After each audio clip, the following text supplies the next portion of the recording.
Hi friends, ఓడి వెళ్ళాడితే మనకి దీంతో మొదలవుతుంది మన పని. చూడండి, ఈ పని మొదలు పెట్టేస్తే ఇప్పుడు ఎక్కితే ఎన్ని గంటలకు వస్తామో మనకు తెలియదు. అలాగే ఇక్కడ బటన్ నొక్కేసి స్టార్ట్ అయిపోయింది. ఓకే, ఇలా స్టార్ట్ అయ్యాక గేర్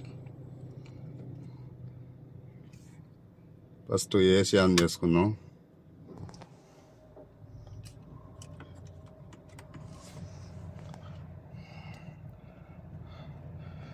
తర్వాత వచ్చేసి గేర్ వేసామా, హ్యాండ్ బ్రేక్ తీసామా, రివర్స్ తీసేసామా. Okay friends, bye.